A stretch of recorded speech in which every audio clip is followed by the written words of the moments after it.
Rajasthan international centre में, जहां पर पीएम सूरज राष्ट्रीय पोर्टल की लॉन्चिंग हो रही है और इस वक्त सीएम भजनलाल शर्मा सभा को संबोधित कर रहे हैं। सभी जो हमारे लाभार्थी हैं उन सभी को बधाई भी देता हूं।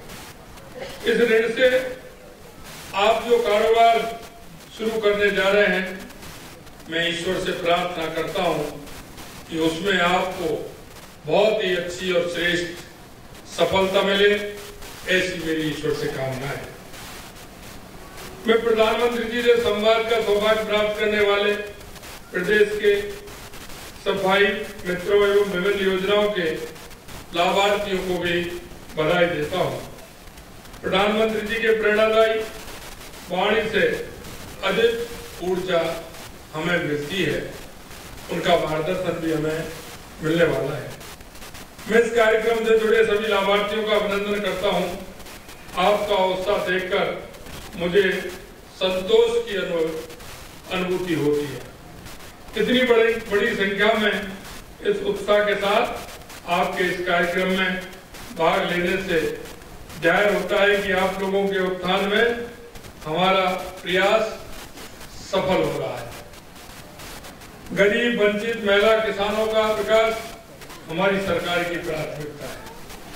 हम इस बात से पूरी तरह वाकिफ हैं कि पिछड़े वर्गों को शिक्षा, रोजगार, स्वास्थ्य सेवाएं और आर्थिक संसाधनों तक समान पहुंच प्रदान किए बिना कोई भी राष्ट्र अपनी पूरी क्षमता तक नहीं पहुंच सकता। हमें मालूम है कि देश के विकास में युवा, महिला, किसान, मजदूर बहुत आवश्यक है। जो भी सरकार आती है, निश्चित रूप से मैं कहना चाहता हूं कि कई सरकार ऐसी आई जिन्होंने सिर्फ गरीब हटाओ का नारा, किसानों का उत्थान, गरीबों का उत्थान करने की बात, लेकिन 2014 के बाद देश के यशस्वी प्रधानमंत्री नरेंद्र मोदी जी ने आम जन का जीवन स्तर बदलने का काम किया है। उनकी हर एक योजना उस व्यक्ति के लिए है जो पंडित दीनदयाल उपाध्याय जी ने अंत्योदय की योजना कहा था। अंतिम पंक्ति में वो व्यक्ति खड़ा जिसको आवश्यकता है, उसकी आवश्यकता को किस तरह हम पूर्ति कर सकते हैं। 2014 के बाद हमारी केंद्र की सरकार यशस्वी प्रधानमंत्री नरेंद्र मोदी जी के नेतृत्व में उनको बढ़ाने का काम कर रही है।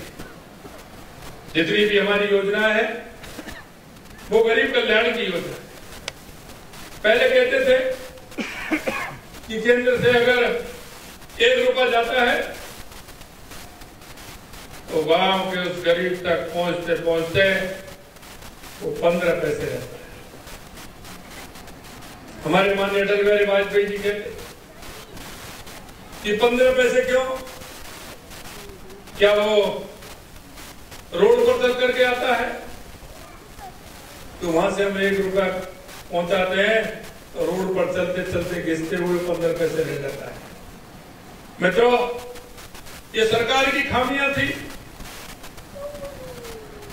उन लोगों का जो मन में एक धारणा थी, तो आप सभी को पता है, क्योंकि इस राष्ट्र को बढ़ाने का काम उन मनीषियों ने किया है जो राष्ट्र का चिंतन करते हैं। लेकिन बीच का कालखंड एक ऐसा कालखंड आया जिसमें जिस तरह का सरकारों ने काम किया, गरीब और किसान का माहौल उड़ाया। मैं आपको इसलिए कहना चाहता हूं मित्रों कि आपकी केंद्र की सरकार और राज्य की सरकार डबल इंजन के रूप में काम कर रही है। हम आपसे कहना चाहते हैं कि डबल इंजन की सरकार युवा, महिला, गरीब, किसान के हित में हमेशा काम करेगी। आपने हमारा राजस्थान की सरकार का 3 महीने का कार्यकाल आपने देखा है।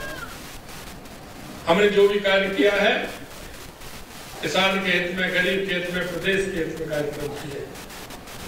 और आपको हम यही विश्वास दिलाते हैं कि राजनीतिक पार्टियां चुनाव से पहले जाती है, अपना वायदा, अपना घोषणा पत्र, अपना संकल्प पत्र रखती है। मैं कहना चाहता हूं, आप लोगों से भी कहना चाहता हूं कि हमें हमेशा आंकलन करना चाहिए कि कौन सी पार्टी ने कौन कौन से वायदे किए हैं, उनको पूरा किया है कि नहीं किया है। हमने यह भी नहीं कहा कि आप उनका कीजिए, हमारा नहीं, हमारा भी आंकलन कीजिए। मैं आपको बताना चाहता हूं, हमारे देश के यशस्वी प्रधानमंत्री नरेंद्र मोदी जी ने हर साल इन 10 सालों में अपना विजन, अपने कार्य की योजना का हिसाब जनता के बीच में दिया है। और राजनीतिक पार्टी का यही हक बनता है कि वो अपना हिसाब जनता के बीच में रखे।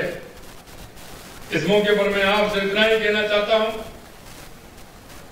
कि हमारा विजन हमारे राजस्थान प्रदेश को एक विकसित राजस्थान बनाने का है। जिस तरह से हमारे यशस्वी प्रधानमंत्री नरेंद्र मोदी जी ने 2047 तक विकसित भारत की जो मांग रखी है, बात रखी है, हम निश्चित रूप से कहना चाहते हैं कि देश के यशस्वी प्रधानमंत्री नरेंद्र मोदी जी के नेतृत्व में हमारा भारत दुनिया में सर्वश्रेष्ठ भारत बनेगा, दुनिया का सर्वश्रेष्ठ देश बनेगा। यह मैं आपसे कहना चाहता हूं, क्योंकि जिनके मन में करने की इच्छा होती है, जिनके मन में दृढ़ इच्छा शक्ति होती है, जिनकी नीति और नीयत साफ होती है, वही प्रदेश का, देश का विकसित बनाने का काम कर सकते हैं। मुझे विश्वास है आप सभी लोग उसमें सहयोग करेंगे और माननीय हमारे यशस्वी प्रधानमंत्री जी की जो योजना है उनको क्रियान्वित कराने में आप सभी का बहुत बड़ा योगदान है। विशेषकर मैं युवाओं से कहना चाहता हूं, युवा